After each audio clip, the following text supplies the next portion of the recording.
Today I'm going to show you how I make music from home and just how simple my mobile music making setup really is. Hey, how's it going everybody? Welcome to Freebeat, where I post new music-related content every single day, so if that sounds good to you, hit that subscribe button, ring that notification bell, and be sure to check out my upcoming free live stream concert, Freebeat Live, 1 year later. It's on Saturday, July 31st at both 11 a.m. Pacific Time and 7 p.m. Pacific Time. Also, if you'd like the chance to have your music featured in the show, just click the link in the description below. Hope to see you there. Let's get started. So if you watched yesterday's video, then you'll know that we are in my apartment here at the little living room bar that my girlfriend and I built. This video was actually supposed to be yesterday's video, but when I went to get the Zoom H5 going, which is my audio recorder for everything, you can see I've got my mic plugged in right now, and I'll be plugging something else into it very soon here. I discovered that the USB port was dead on it, and that's how I usually power it. So I had to go to the store and get some AA batteries. So we are all set up and recording there. Yeah, everything looks good. So that's fun. That'll be a whole nother thing to tackle and take care of. But today I wanted to show you guys how I make music when I'm at home. Since all of my gear is in the studio now, when inspiration strikes, you know, I don't have a whole lot here. So it also just so happens that my home setup is actually my mobile setup as well.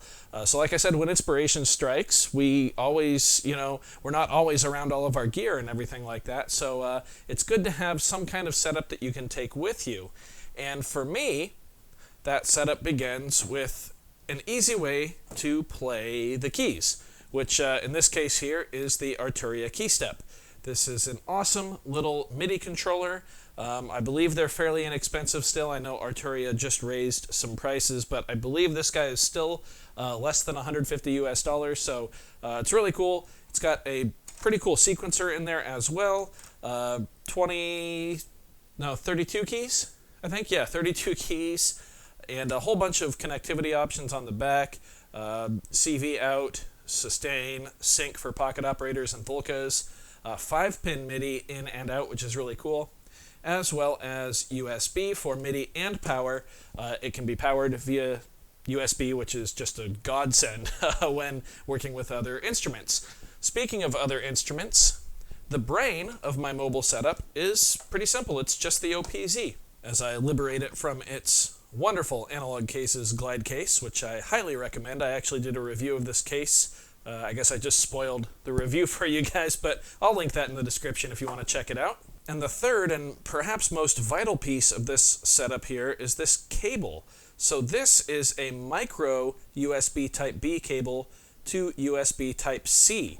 And this cable is what allows the OPZ and the KeyStep to talk to each other via MIDI. It also powers the KeyStep via the OPZ, so it drains a little bit more of the OPZ battery and powers the KeyStep, which is really, really cool. So let's go ahead and get this set up. So I got the micro USB end. I'm just going to plug that into the KeyStep, like so. Got the Type-C end, and this is just like an Amazon Basics cable. I think it was like $3 or $4, so pretty cheap. Just plugged in just like that. And now normally I would plug my headphones into the output of the OPZ, and this would be my setup. However, today, since I have the Zoom H5 recording my audio for me, I'm going to plug in the OPZ to it. So let's go ahead and power on the OPZ. We will see that the KeyStep also powers on. There we go. And now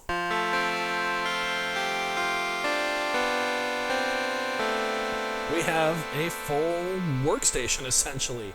So the OPZ, of course, has a plethora of different things it can do. My favorite being a basically like really broken down, pared down version of a DAW. So that's very, very nice. So I've got an empty pattern here pulled up. So let's go ahead and play something.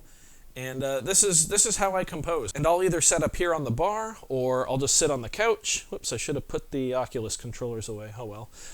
Or sometimes I'll even go like sit on the patio outside.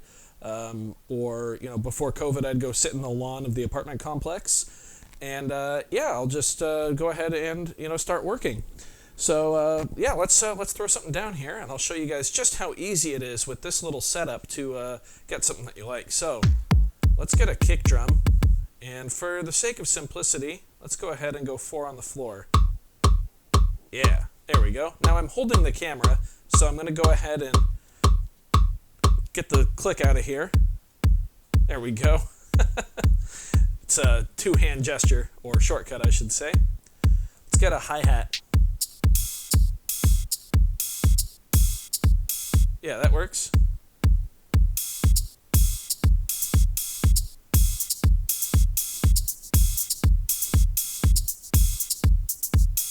Yeah, that's sick.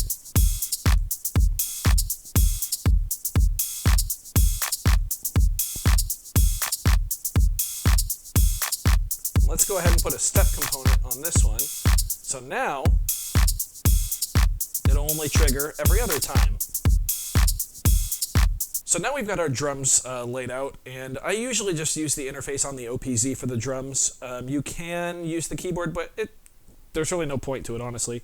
So now we get to my favorite part of the key step. It's very easy to change MIDI channels. You just hold Shift and then press keys, the C here through this A flat. And you can see it's labeled 16 all the way down to 1. So those actually correspond with the 16 tracks on the OPZ. So if we want the bass, that's channel 1, 2, 3, 4, 5. So MIDI channel 5. There we go. Something like that. Let's throw it down. So now on the OPZ, I'm going to go to the bass track, and I'm going to make sure that I set it to 2 measures long. Arm it for recording, and let's go.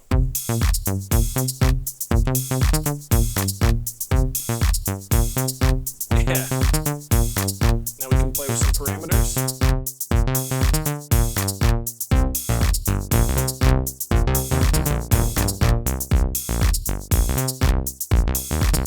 I recorded something over the top of it, so it's not going to sound as good, but I wanted to do something a little different, a little lower. Let's go to the lead track, so that's track 6. Up a couple octaves.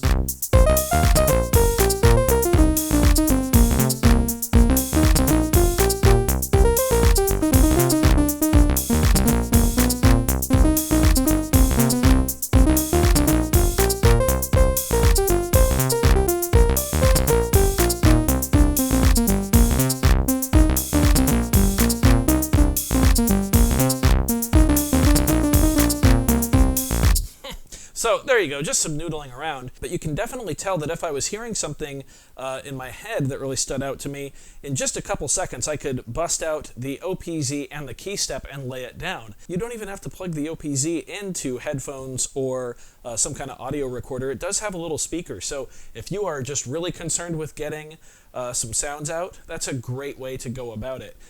So any device that has like an onboard speaker is actually really great for a very simple, like, oh man, I need to record that right now, or I need to remember that right now type of setup on the go. So the Volcas, I believe the old Novation circuit also had an onboard speaker. I don't think the new one does. But still, I mean, it's not that hard to plug in headphones, but if you're talking like super, super immediate, then yeah, that's one thing an onboard speaker is good for. Just try not to film a YouTube video using the onboard speaker, and seriously don't perform with it. But yeah, this was kind of a simple video, but I just wanted to show you guys you don't need this big elaborate setup or anything to have fun and make music. I do recognize that the OPZ is a little expensive at $600 US, but that's just what I've fallen in love with, and that's what's in my setup.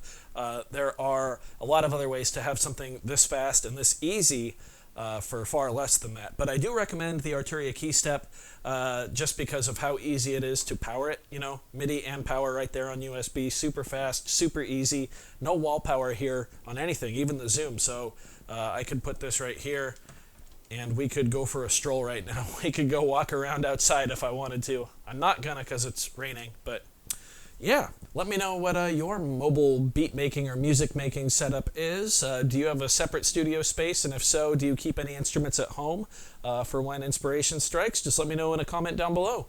If you enjoyed this one, be sure to leave a like on the video. If not, you can always leave a dislike. That's okay too. Doesn't hurt my feelings, just makes me try that much harder next time. Either way, be sure to hit that subscribe button, ring that notification bell. Thank you so very much for being here. Thanks for watching. We'll see you next time. Bye.